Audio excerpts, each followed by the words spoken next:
제일 먼저 우리 인문학에서 경북대 김중록 교수님 나오셔서 발표해 주시겠습니다.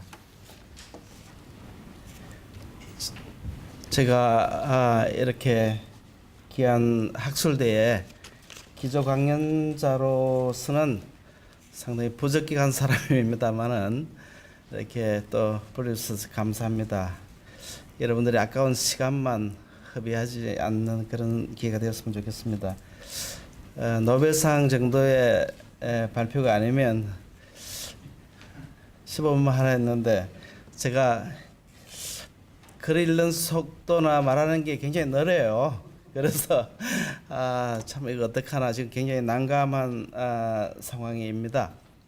또 또한 제가 경상도 토종 악센트를 쓰는 사람이어서 자랑스럽게 쓰고 있습니다만 그래서 어떻게 지금 해야 될지 읽으면 다 못 읽을 것 같아서 그래서 좀 설명하는 방식으로 진행을 하도록 하겠습니다. 그러면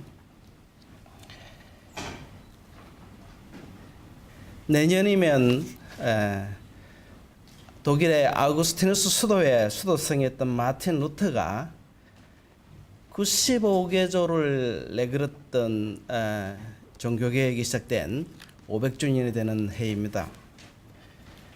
이 500주년을 맞이해서 우리가 많이 이렇게 얘기를 하고 있습니다만 특별히 우리가 기억해야 될 이유는 특별히 역사학이라는 것은 과거를 다루는 거지만은 우리가 과거가 없는 것은 우리 현재의 기반을 없애는 거나 마찬가지입니다.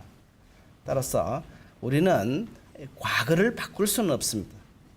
그러나 역사학은 우리의 미래를 바꿀 수가 있다는 것입니다. 그런 의미에서 우리가 역사를 한번 돌아보는 것이 매우 중요하다는 생각이 듭니다. 종교개혁은 서방교회의 모습을 굉장히 크게 바꾸어 놨습니다. 여러분들이 교회 분리라는 측면에서 볼 때 종교개혁이 첫 번째 교회 분리라고 생각하실지 모르겠지만 그렇지 않습니다.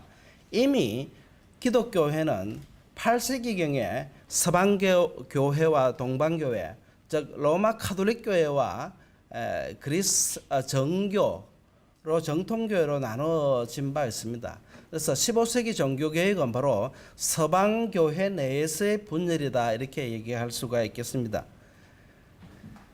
그러나 우리가 이 종교개혁 즉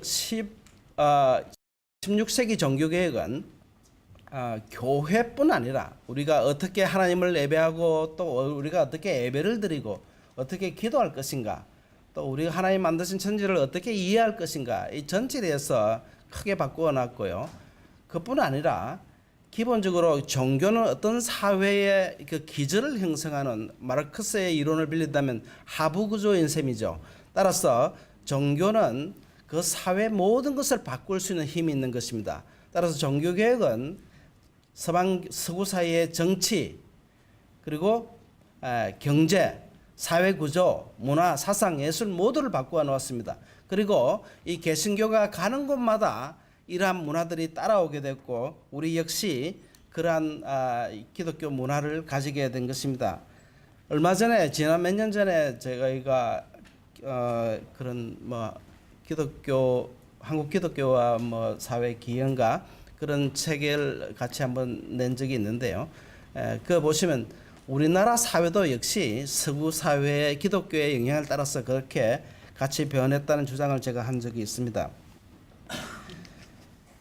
종교개혁에 관한 인문학적인 접근을 좀 해달라고 하는데 이것은 제가 유 교수님부터 제안을 받기는 받았지만 제가 할 수 있는 능력의 한계를 초월하는 것입니다. 그래서 제가 할 수 있는 그런 거대한 주제는 아닌 것 같고요. 다만 역사학 분야에서 제가 좀 언급을 할 수 있을 것이라 이렇게 생각합니다. 그러면 역사학 분야에서 종교개혁이 남긴 유산은 무엇이고 또 그 유산은 우리에게 어떤 과제를 남기고 있는 것일까? 본 연구는 단지 종교개혁에 대한 역사 서술사적 접근을 벗어나서 종교개혁에 대한 논의가 우리에게 특히 종교개혁을 기억하고자 하는 그리스도인에게 어떤 함의를 가지고 있는지 그리고 우리에게 어떤 과제를 남기고 있는지를 살펴보고자 합니다.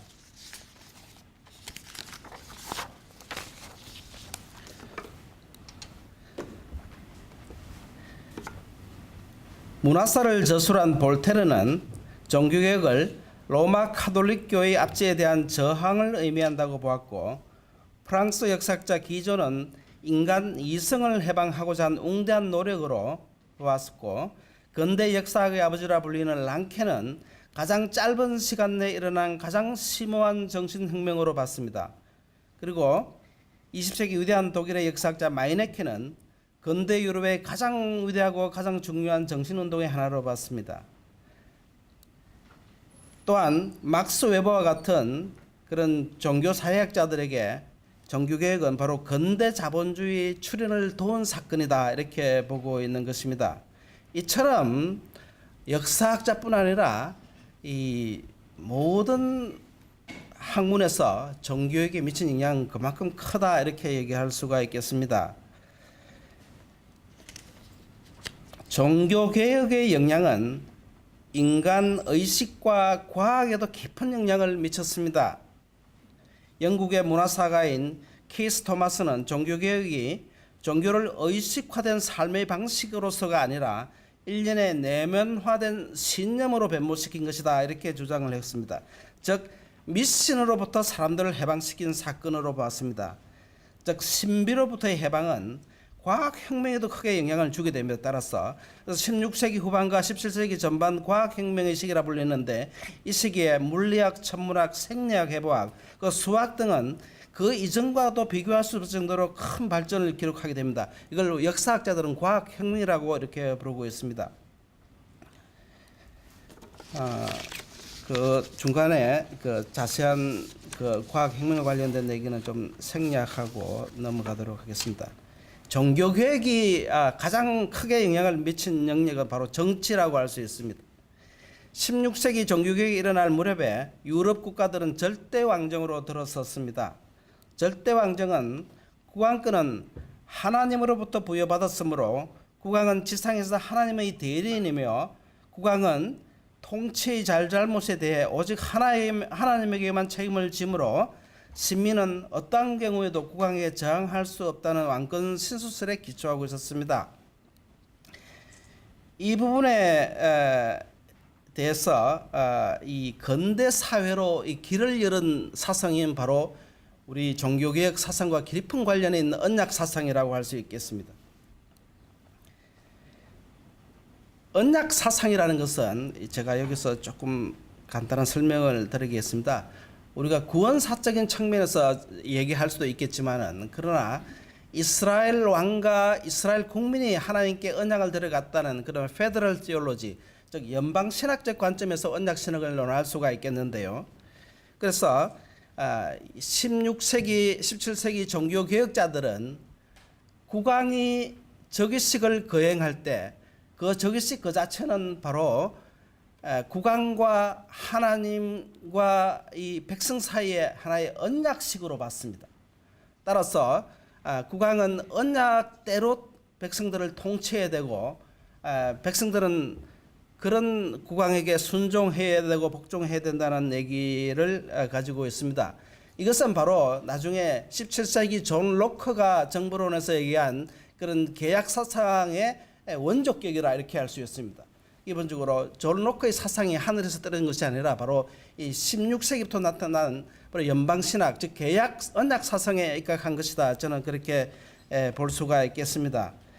이러한 사상들은 기본적으로 국왕이 잘못을 저지르면 신하들은 그 계약을 위반한 것이 언약을 위반한 것이로 이스라엘에서 사울이 하나님 말씀대로 통치를 하지 않았기 때문에 다윗이 그 사울에 대해서 저항을 한 것처럼 물론 소극적 저항이었습니다만은 즉 백성들도 국왕이 하나님 말씀대로 세상을 통치하지 않을 때 그에 대한 저항권이 있다고 봤던 것입니다.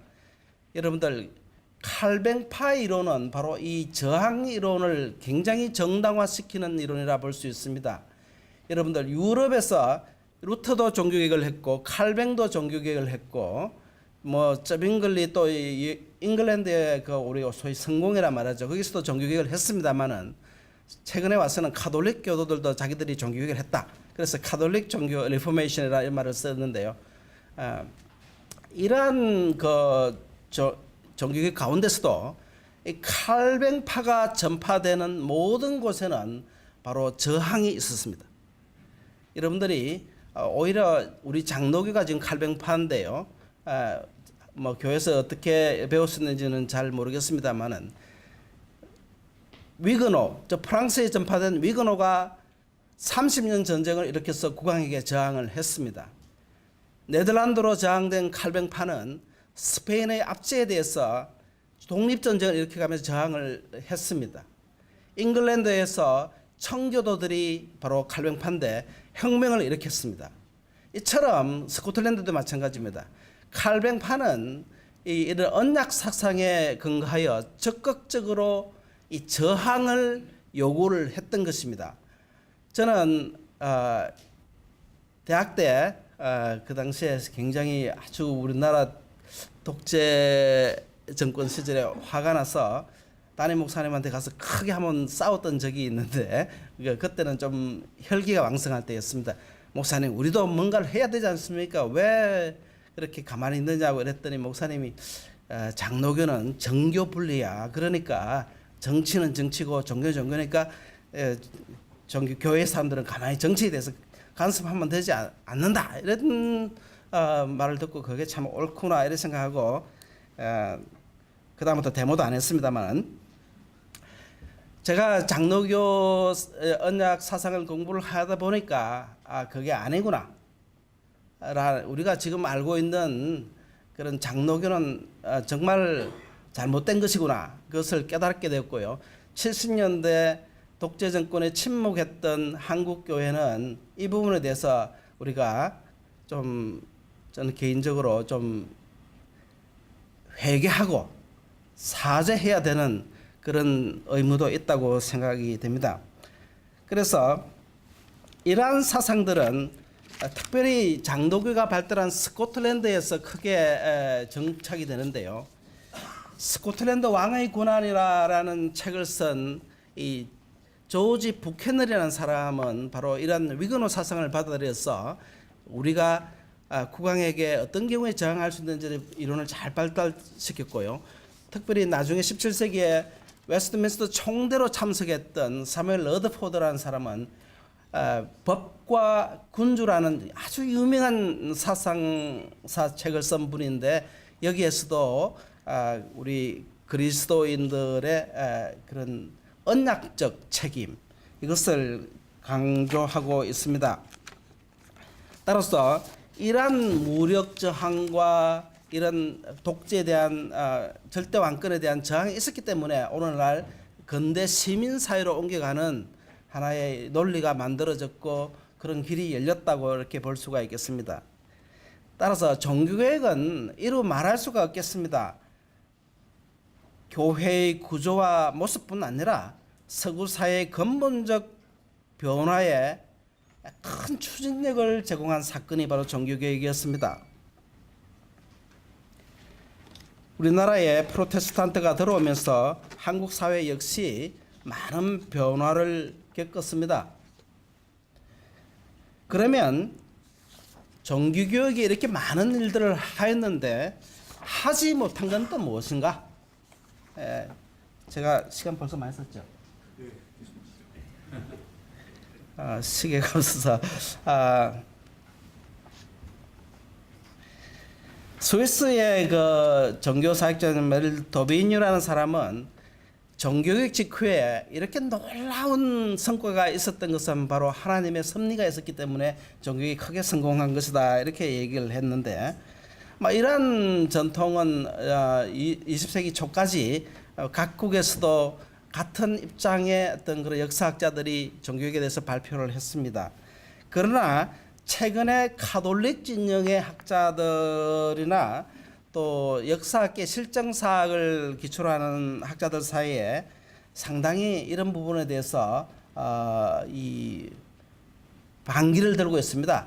물론 카톨릭 역사학자들은 종교개혁 자체를 리포메이션이 아니라 디포메이션, 즉 형태를 흐트러버린 종교 개악으로 보고 있습니다. 16세기부터 디포메이션이라는 용어를 가톨릭 사학자들은 써왔는데요. 뭐 이런 가톨릭 학자들의 경우에 대부분의 그들이 그 종교 개혁이라는 것은 실패한 사건이다. 왜 실패했느냐? 종교 개혁자들 본인들이 상당히 많은 그런 후회를 하고 있었다. 그 딜링그라든지 얀센 같은 이런 거대한 역사가들이 실증적인 자료를 제시하면서 종교 개혁 자체가 얼마나 사회를 왜곡시켰는가. 특별히 얀센이나 딜링 같은 경우는 독일의 루터의 종교 개혁이 독일 사회를 왜곡시켰고 독일 국민들에게 받아들이지도 않았고 그들 종교개혁들 지도자들도 종교개혁 지도자들도 역시 그들의 실패를 자인했다 이렇게 얘기를 하고 있습니다. 그래서 제랄드 스트라스라는 최근의 학자는 이 작센 1570년대 작센 선제국의 한 농촌교회 상황을 보면서 이렇게 얘기하고 있습니다.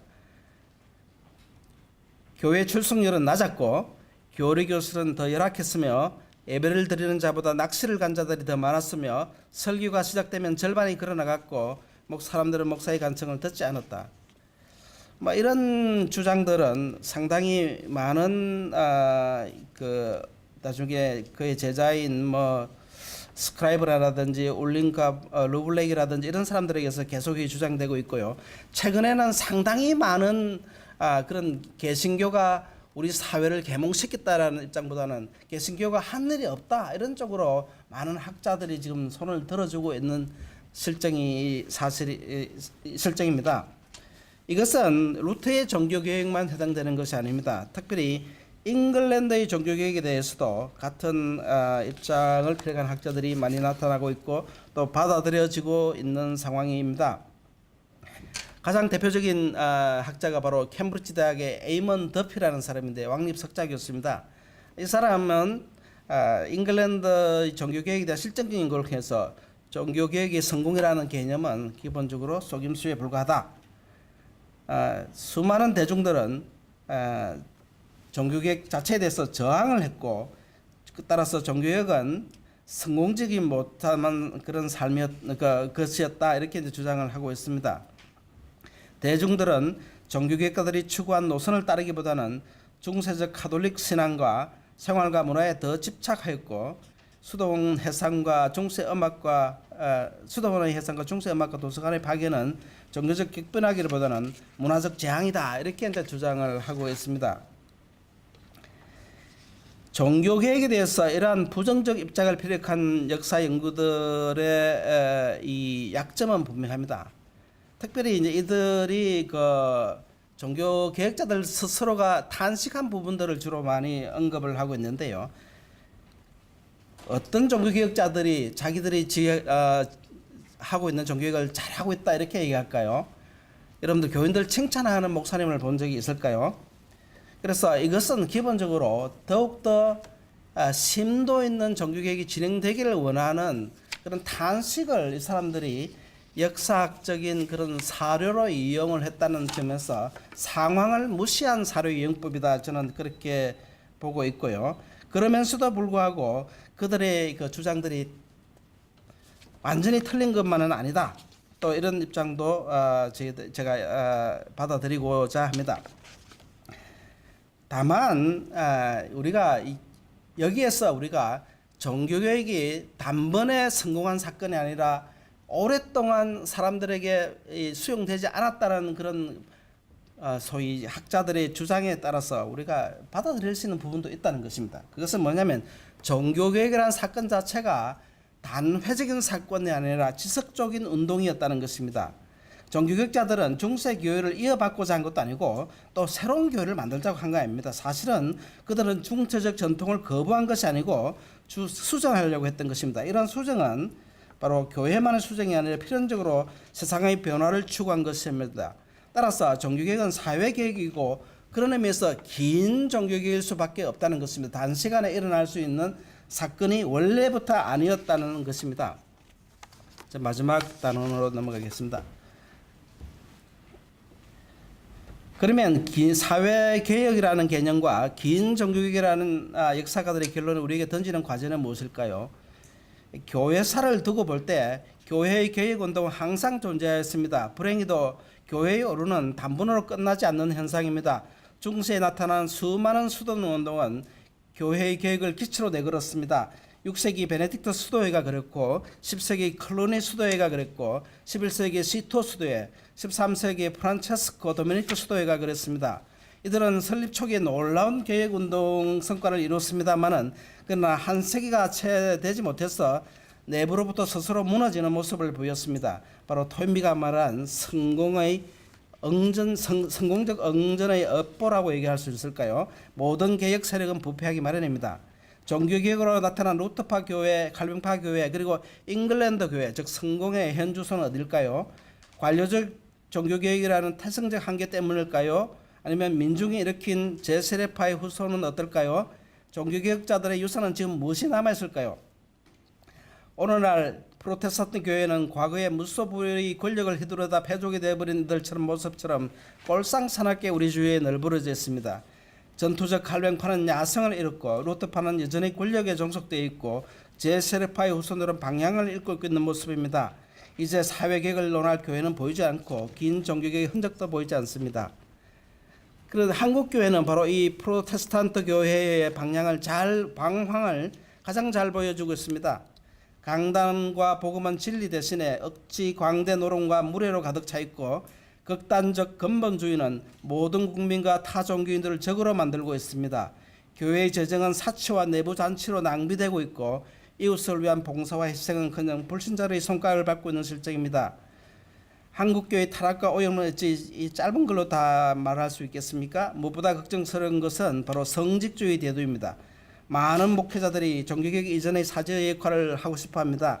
자신들만 하나님의 사역자로 규정하고 구약시대의 레위 지파인 양 행동합니다. 시각 매체의 기독교적 방송을 보면 적지 않은 목회자들이 종교개혁가들이 그렇게 반대하던 화려한 군의적 성직복을 입고 나타나기도 합니다. 겸손과 근검의 표시로 장식 없는 검은색 가운을 입던 종교개혁가들과는 출발이 다르다 할 수 있습니다. 그리고는 그들은 성도들에게 지적 자살을 유도하고 있습니다. 따지지 말고 믿어라. 그러면 우리에게 지금 종교개혁은 어떤 유산을 남기고 있을까요? 우리가 가지고 있는 종교개혁 유산은 무엇입니까? 한국교회는 타 교회에서 사용하지 않는 용어가 하나 있습니다. 그것은 바로 개혁주의라는 용어입니다. 이 용어를 처음 사용한 이가 누구인지는 어떤 용도로 사용했는지는 알 길이 없습니다. 아마 개혁주의라는 용어 자체가 항상 개혁주의 신앙, 개혁주의 교회라는 그 말의 수식어로 사용된 것으로 볼 때 그냥 개혁이라는 말을 좀 더 우리가 좀 권위를 부여하고자 개혁주의라는 이름을 써서 사용한 게 아닐까 이렇게 생각도 해봅니다. 또 다른 가능성은 바로 늘 개혁하는 정신, 즉 리포미즘의 번역이라 할 수 있겠는데 늘 개혁하는 정신은 바로 17세기 화란 경건주의자들이 썼던 용어입니다. 교회는 항상 개혁되어야 한다는 정신입니다. 17세기 화란 경건주의자들에게 진정한 교회 개혁은 바로 교회의 개혁과 교리의 개혁이 아닙니다. 그것은 바로 삶의 개혁이었습니다. 따라나 우리는 이러한 흔적들을 칼뱅에서도 여전히 찾아볼 수 있습니다. 칼뱅의 기독교 강요도 역시 이런 흔적을 우리가 보여주고 있습니다. 자, 이것은 기본적으로 칼뱅도 자신의 교회가 완전한 개혁교회가 아니었음을 말해주는 것이고요. 16세기 후반에 스코틀랜드 장로교도들은 자기들 교회를 가리켜서 The Best Reformed Church라 부르는데 The Best라는 것은 지금까지 있는 교회 가운데서 가장 개혁이 잘 됐다는 뜻이죠. 완전한 교회라는 그런 의미에서 쓴 말은 아닙니다. 즉 늘 개혁하는 정신은 바로 종교개혁자들의 정신이고 그들의 유산이라는 것입니다. 종교개혁자들이 남긴 개혁교회는 완전히 개혁된 교회가 아니라 늘 개혁하는 정신을 가진 개혁교회, 이것이 바로 개혁주의 교회라 할 수 있습니다. 저는 이것이야말로 종교개혁자들이 남긴 유산 가운데 가장 큰 유산이고 그걸 우리가 가지고 있다고 이렇게 자부할 수가 있겠습니다. 개혁주의. 이 유산을 어떻게 사용할까요? 종교개혁 500주년을 눈앞에 둔 한국교회는 절망적 탄식으로 가득 차 있습니다. 여러분들, 오늘 한국교회의 자화상이 바로 지금 최근에 일어나고 있는 우리 사회 현상이라 볼 수 있습니다. 종교개혁은 기본적으로 교회 개혁이 아니라 사회 개혁이기 때문에요. 그걸 우리가 하지 못했다는 것이죠. 그러면 어떻게 할까요? 지금 한국교회를 부정하고 새로운 교회를 만들까요?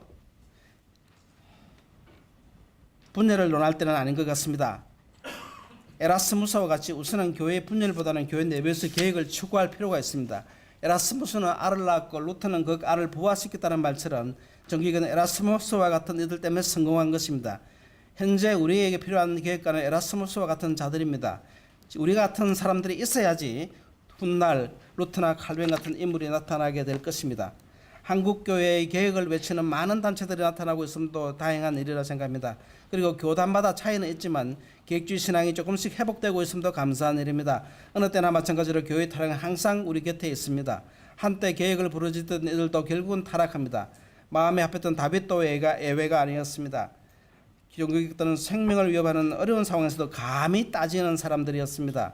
그들이 잠잠했다면 개혁교회는 나타나지 않았을 것입니다. 종교개혁은 단회로 끝나버린 역사적 사건이 아니라 지금도 일어나고 있고 또 일어나야만 하는 현재 진행형이다, 이렇게 얘기할 수 있겠습니다. 감사합니다.